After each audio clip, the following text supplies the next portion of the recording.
Hello, my name is Rachel. I am part of the Solar Switch team, and we are very excited to be offering you this Solar 101 webinar, where you can learn all about solar installations. You will be hearing from our partner, Solar United Neighbors. Solar United Neighbors is a vendor-neutral, nonprofit organization that works throughout the U.S. to help people go solar and fight for their energy rights. They are incredibly knowledgeable on solar, and we are happy to be working with them to offer Solar Switch. They will walk you through the basics of solar technology and economics. At the end of their presentation, you will also be presented with information that is specific to where you live. Our program conducts reverse auctions with qualified solar installers, which result in discounted prices on high-quality solar installations. If you choose to register for our program, then after the auction has taken place, there will be another series of webinars available to you. Those sessions will walk you through the Solar Switch personal recommendation page and the winning solar packages. In addition to our webinars, you can access more information about solar panels and our program on our frequently asked questions section of our website. Without further ado, you will now hear from our partner, Solar United Neighbors. Hi, my name is Corey Ramsden. I'm the VP for Go Solar programs here at Solar United Neighbors, or SUN, and I'm here to cover some basics on solar technology and economics. This information will better prepare you to make a decision on how to go solar. At SUN, we're a vendor-neutral 501c3 nonprofit that helps people go solar, join together, and fight for their energy rights. We're a national organization with staff all over the country. In 11 states, DC and Puerto Rico, we also offer bulk purchasing programs like this. Since we got our start in 2007, we've helped thousands of people go solar. Our story began with something called the Mount Pleasant Solar Co-op in Washington, DC back in 2007. Walter, pictured on the left, is the son of our executive director, Anya Schoolman. He and his friend Diego wanted to go solar. Anya looked into it and quickly found out that going solar wasn't so easy at the time. Walter and Diego went door to door around the neighborhood and signed up 50 neighbors interested in working together to untangle the complicated process.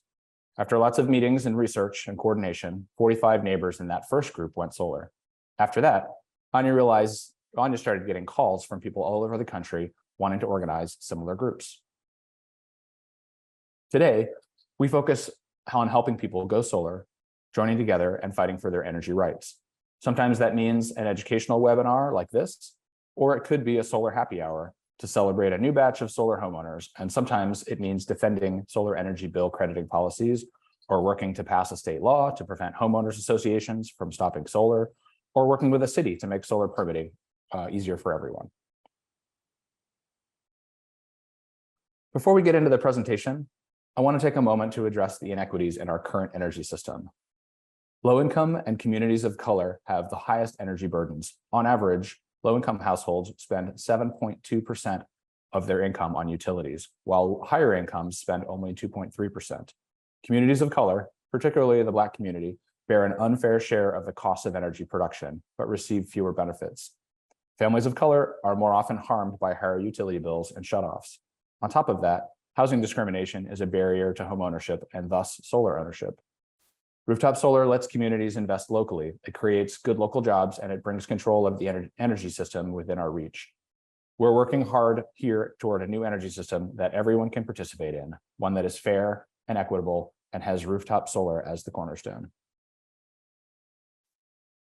So let's get to the main part of the presentation. In this webinar, we'll be covering not only the technology topics you need to be a good consumer, but also the economics and incentives of solar that make it such a great way to invest in your home and lower your electricity costs for the long term.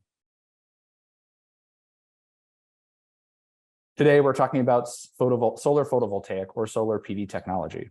PV technology converts light energy into usable electricity. The majority of today's solar market is PV technology. Solar thermal is another residential solar technology. That would be for heating a pool or directly heating your home's hot water, but it is a small percentage of today's solar market. So we'll be talking about strictly solar PV or solar photovoltaic technology here. A solar panel is constructed of silicon cells and is surrounded by layers on either side to protect it from the elements and make it rigid so it can be mounted securely. The silicon cells convert the sun's light into electricity. These panels are connected to the roof through a racking system. Racking comes in a variety of types that allow solar installers to connect a solar array to just about any building or ground location.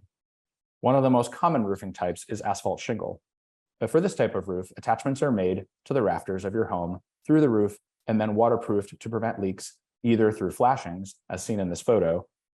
Specialized compression and sealant attachments are also an option. Those attachments provide the base for aluminum rails, and then the panels are bolted on top of those rails. Here's another roofing type. This is a standing seam metal roof that shows the use of clamps to attach to the roof seams and then to the racking that sits on top of it. Fun fact, this is my roof. I live in Washington, D.C., and this system has been on my roof since 2012, generating electricity to cover about 40% of my energy needs. So let's talk a little bit about what makes a good roof for solar. A solar array works best when it has direct sunlight hitting it. As you can see here, there are several factors that make a good roof for solar. Typically, a roof facing east, south, or west with minimal shade and enough space, usually at least 200 square feet, will be best for solar production. You also want to make sure your roof has enough life left on it so you don't have to pay someone a couple $1,000s, usually, to come back and uninstall the solar array, so a roofer can fix or replace your roof and then have a solar installer reinstall the solar afterwards. Generally speaking, your roof should have at least 10 to 15 years of life left on it if you're considering solar. If you have space and your local permitting rules allow it, putting solar on the ground is another great option. The panels can be pointed directly south and benefit from better airflow beneath them to maximize energy production. Ground mount systems cost a little more because of the additional materials and the need for trenching the wires underground back to your home. Not all solar installers offer ground mounts, and they may not be part of this program, so be sure to ask your installer if you're interested in that option. Solar inverters are the brains of the solar array. They convert the electricity coming from the panels into a form that your house can use. They also allow you to see energy production from the solar array and how it performs over time, because inverters report that information to an online monitoring app you can access. There are a few different kinds of inverters. String inverters, on the left, are a single unit that control many panels. Microinverters are smaller and get attached behind each panel to control it individually. And optimizers plus a string inverter are sort of a combination of the two. Your installer will recommend the type they feel is best for your home, depending on things like how much shade there is. Shade can greatly impact how much energy your system will produce. Microinverters and optimizers are often recommended when there is potential for intermittent shade. Your electric panel is where the output of your solar array will go. Your installer will run wires from your inverter equipment to your electric panel so that solar generated energy can power some or all of the electric loads in your home.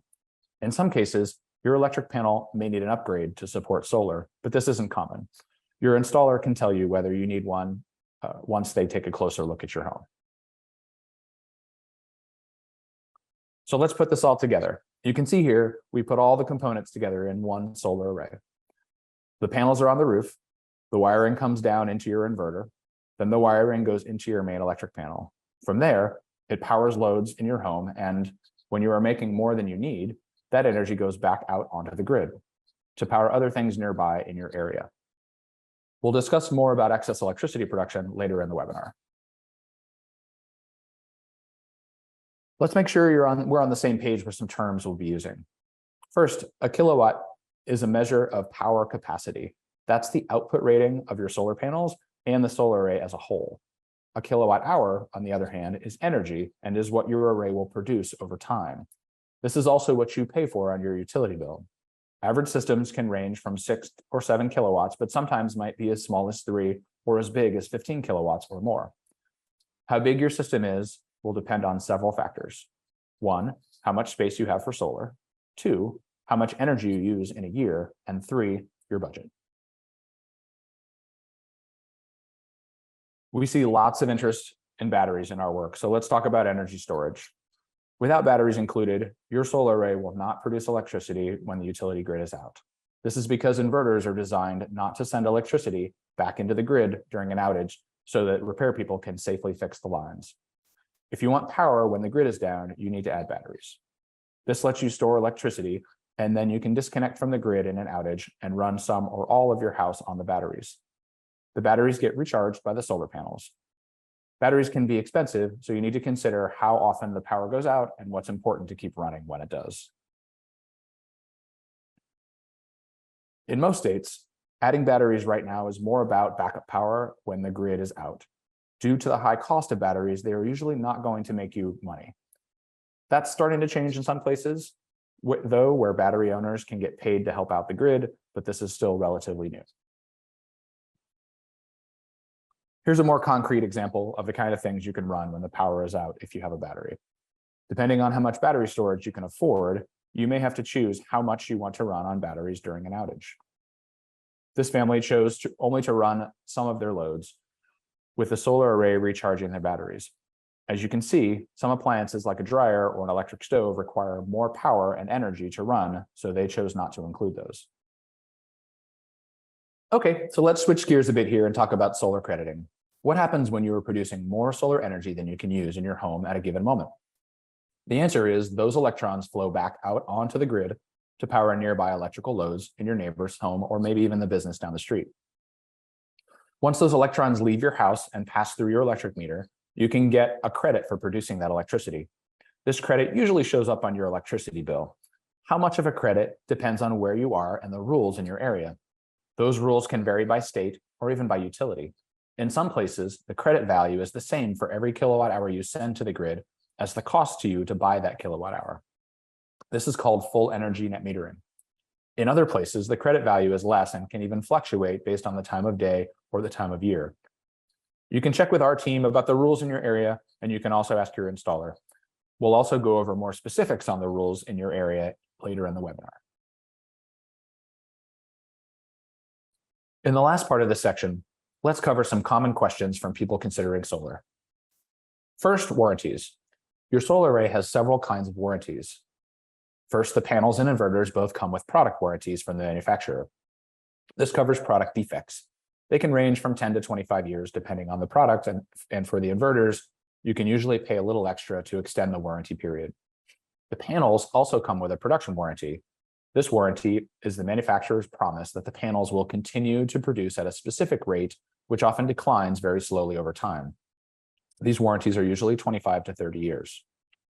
Last, you have a workmanship warranty from your installer. This warranty usually covers the work they do to install a system, including roof penetrations.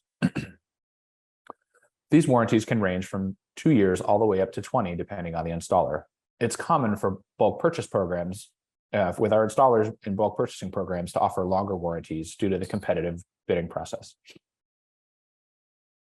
Homeowners insurance. When you install solar, there's typically no impact on your home insurance rates, but we have heard of some companies increasing rates and some decreasing them. It's best to call your insurance company ahead of time and let them know you're installing solar and ask them about any impact to your policy. Maintenance. Solar is a very low maintenance technology, but like anything else installed in your home, like an air conditioner or a furnace, you need to get it inspected periodically. We typically recommend having someone come take a look and do a visual inspection every 3 to 5 years. This is also a good time to get your panels cleaned if you live somewhere where dirt and dust tend to accumulate. Speaking of cleaning, if it rains periodically where you live, then it's usually not necessary to clean your panels. However, if you live in a very dry climate, you may want to wash your panels once a year to remove any buildup of pollen or dust. If you do clean your solar panels, we suggest using lukewarm water and no household cleaning products because they may damage the panels. You can also hire someone else to clean your panels. And please, if you can't reach your panels safely, call a professional to clean them instead. System lifespan. Solar arrays are built to last 20 to 25 years. They are an asset that reduces your cost of electricity for the long term. So it's important to keep them in good working order. Homeowners association. If you live in an area with a homeowners association, be sure to check with them when going solar to confirm the process for approval. Many HOAs are supportive of solar, but some aren't. It's best to know ahead of time to avoid any surprises. In many states, there are also laws that say if or how much an HOA can restrict solar. Your installer may also be willing to help you through this process, and we have a guide available as well to help you navigate the process. And last, historic districts. If you live someplace in a historic preservation rules, be sure to ask your installer what additional steps may be required.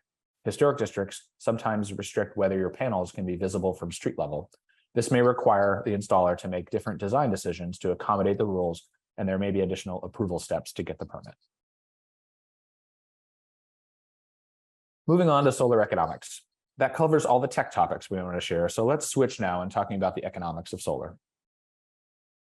As you can see from this chart, the cost of solar has dropped dramatically over the years.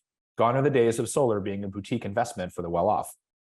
Because of solar price declines and various financing options, solar is available to a wider and wider cross-section of people. As that price has come down, the main area of cost for installers has changed.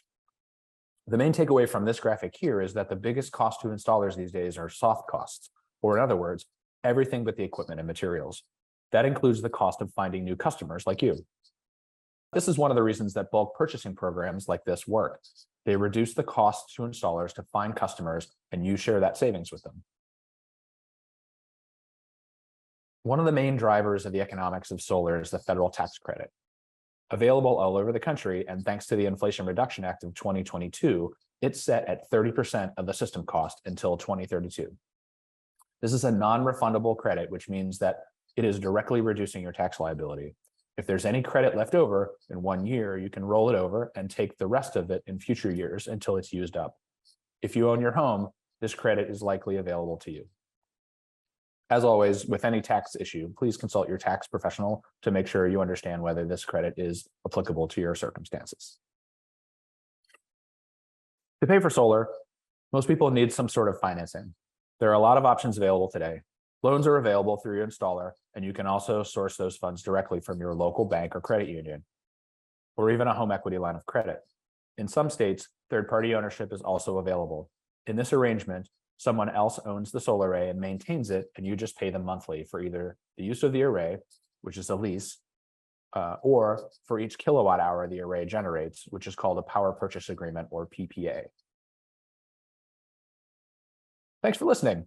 We're mostly done, but there are some solar topics that are more specific to where you live, like how solar is credited and valued, state and local incentives, some local tech considerations, and local pricings for solar. We'll cover these topics next.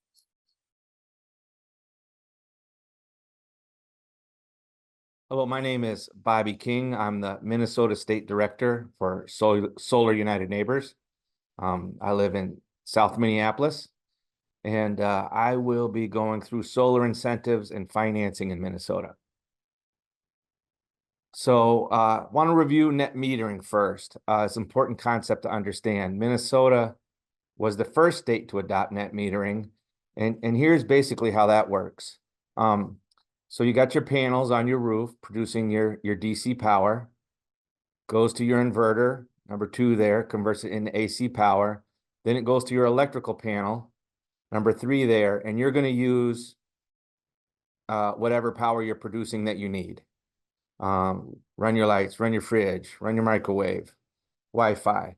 But on a cool summer day, you're cranking out maximum solar, you got your windows open, you're not using much power, you're going to produce more than you can use.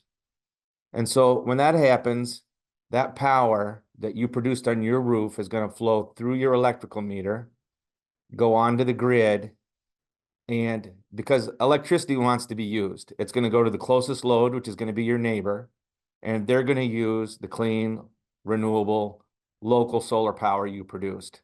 And Xcel is going to charge them for using that power. So Xcel credits you for that power that you produced that they used. And Xcel will credit you at roughly retail. So what this means is essentially whenever you're producing solar, you're able to get value from that solar. And the grid, in a way, can act as a battery for you to realize that value. So let's go through how that might look on your electric bill. So example 1 here, let's say you used 300 kilowatt hours from the grid and you produced 200 kilowatt hours that month. So you would be charged for 100 kilowatt hours. Alternatively, in example 2, let's say you use 300 kilowatt hours from the grid, but you produced 400 kilowatt hours. You have a credit of 100 kilowatt hours. And you have different options for how you want to settle up. I think most people choose to settle up at the end of the year. And if you have a credit at the end of the year, Xcel will send you a check for that amount. One other important thing to remember, after you're solar and you're looking at your first electric bill, Xcel doesn't know and your meter doesn't know how much solar you produce and that you use in your home. You know, that's all behind the meter. So sometimes when you get your first electric bill, it's confusing because it seems like that's disappeared. You can get apps that will monitor how much usage you're actually pulling into your house. If you want, you don't need it, but some people like to see that. Then let's look at some sample pricing taken into account how net metering helps recover your investment in solar. So we'll figure $3.20 a watt for an 8 kilowatt system. Let's look at that farthest right column. That would be $25,600 for your solar array. Your tax credit, federal tax credit, is $17,680.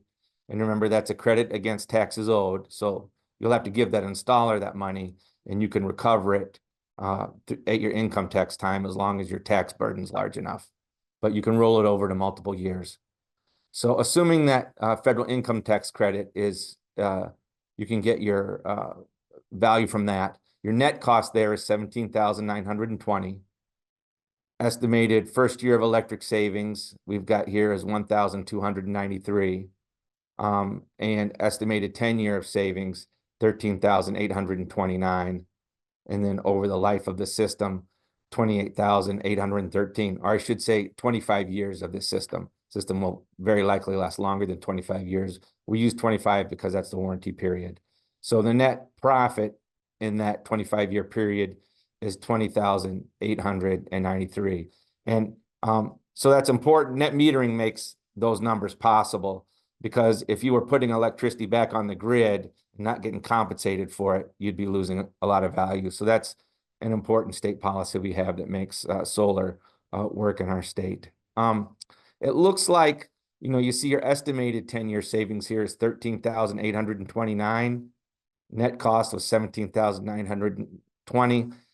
Just guessing, the break-even period for this install looks like it would be around 12 years.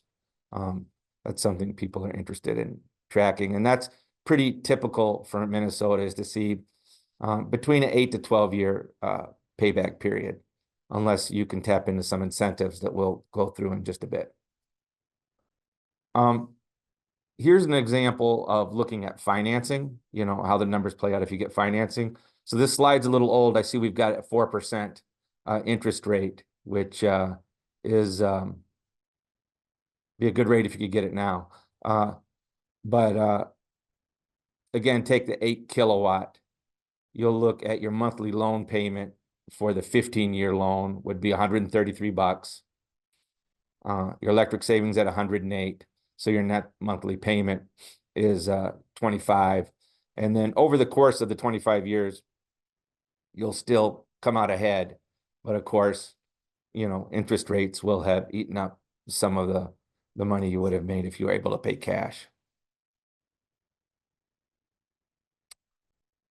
So Xcel Solar Rewards, that's an incentive available to anybody in Xcel territory that goes solar. You have to limit the size of your array to 120% of your annual usage, and it pays 3 cents a kilowatt hour for 10 years. We started the year with 11.5 million in the fund. There's plenty of funds left to get anybody who wants through the year, I think.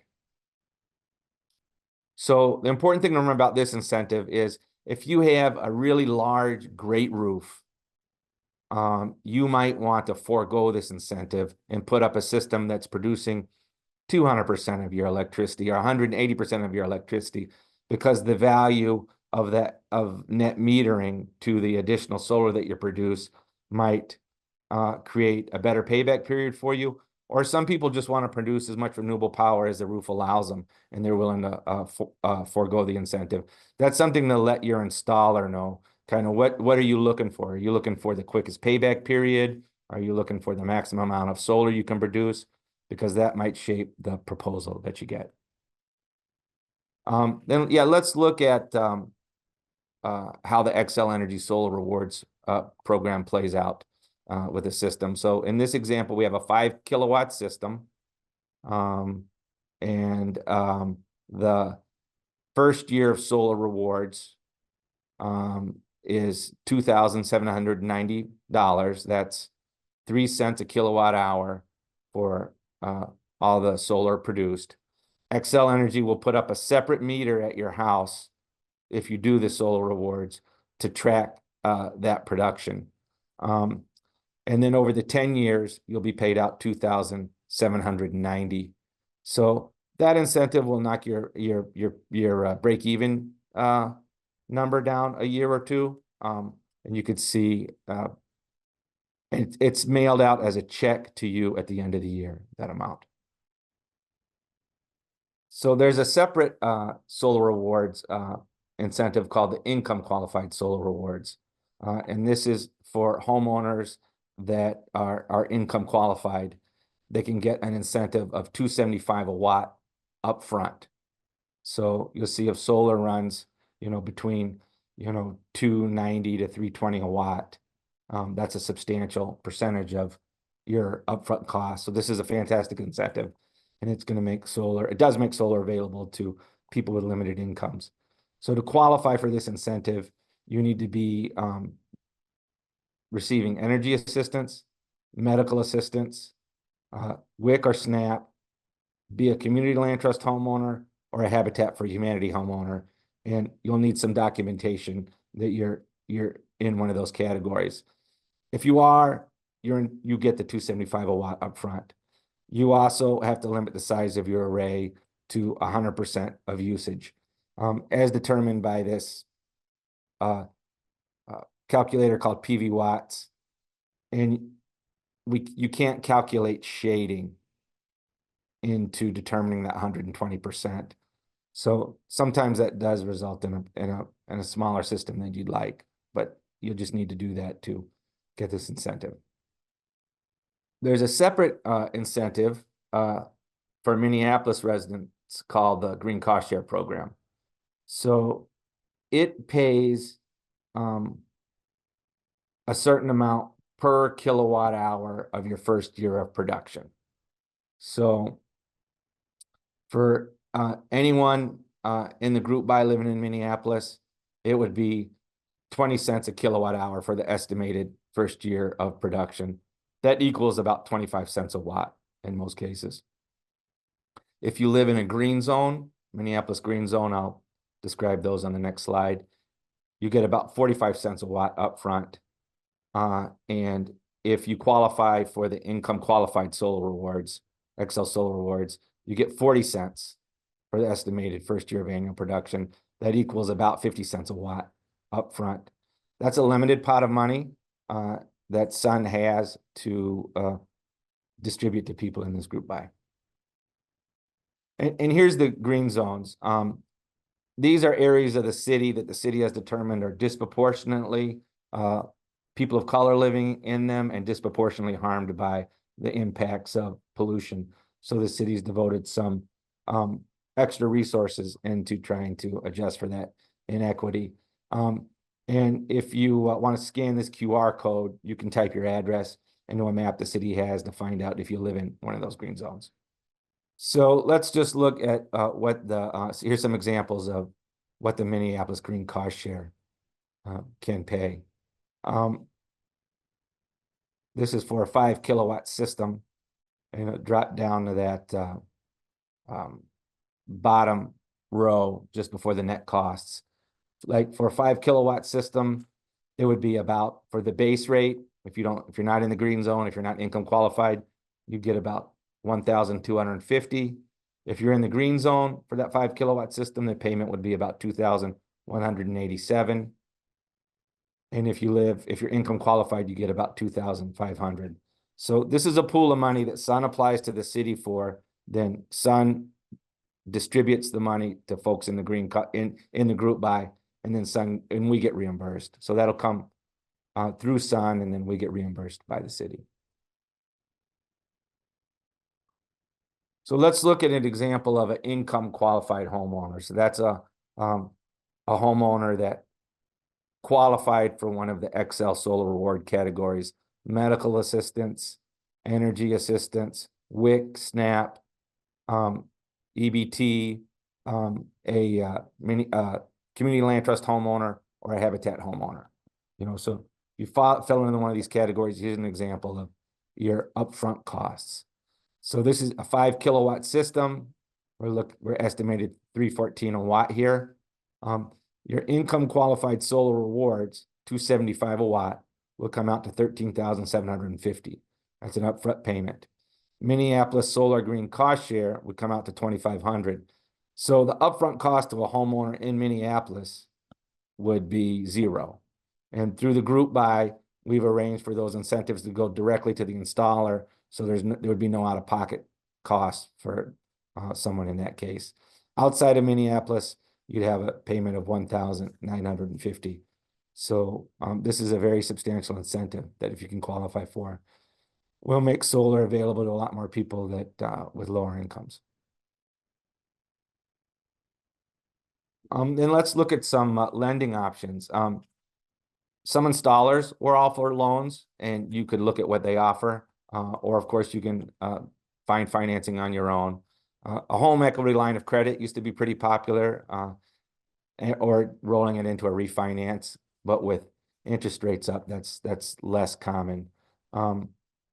But there is money to be saved if you're going to borrow for the solar. So look around. If you go to our webpage, solarunitedneighbors.org/financing, we've got what we know of that's solar specific. Be sure to scroll down on the bottom and you'll see Minnesota, and click on that, and there'll be some Minnesota specific options too. Here's some that are always worth checking out.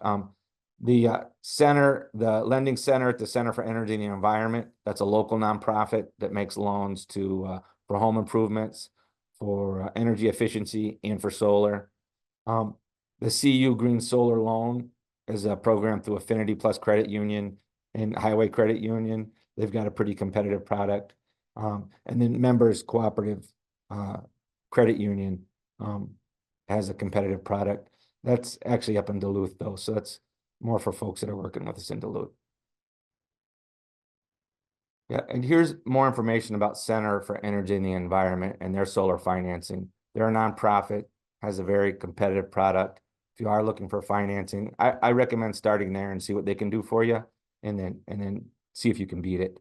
And they have, with the 17 cities listed below there, Anoka, Blaine, Minneapolis is included.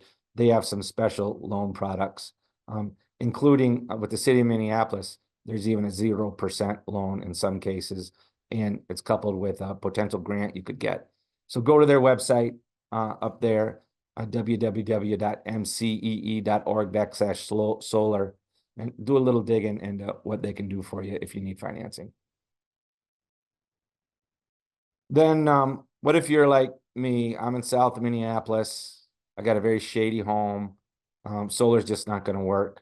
So if that ends up being the case for you, you could look into getting community solar. So that's where a solar developer has put up a large array somewhere, and you're subscribing to get power from that solar array. And you'll realize savings from that. I do that, and I realize electric savings on my bill. If you go to our website, solarunitedneighbors.org/community solar, we've got a little more information and a list of all the gardens we know that are looking for subscribers now.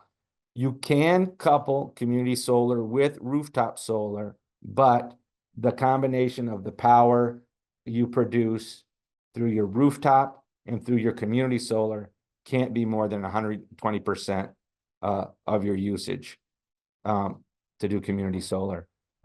So if you've maxed out on your rooftop but later you add a vehicle, that would be a good time to look for community solar to supplement your rooftop.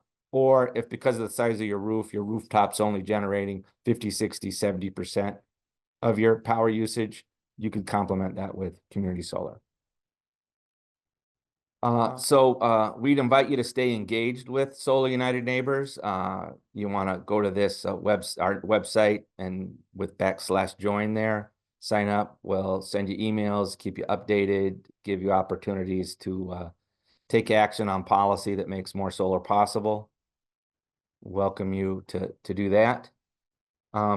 Then if you want to get in touch with me or the Minnesota team, the other folks within Sun that do work in Minnesota, you can reach me at this phone number or this email address. Will get me and the rest of our Minnesota team.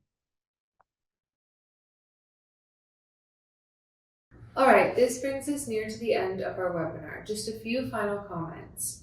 Remember to visit our website if you have any more questions. If you haven't already registered, you can visit our website today to sign up. It's completely free to participate and there's no obligation to accept an offer if you register. Lastly, a survey about our webinar will pop up on your screen. If you have a moment, we would greatly appreciate your feedback so that we can continue to improve our information sessions. That is everything. Thank you for attending. We hope you found this useful. If you have any questions, you can also contact our help desk at hello@solarswitch.com. Thank you and have a great day.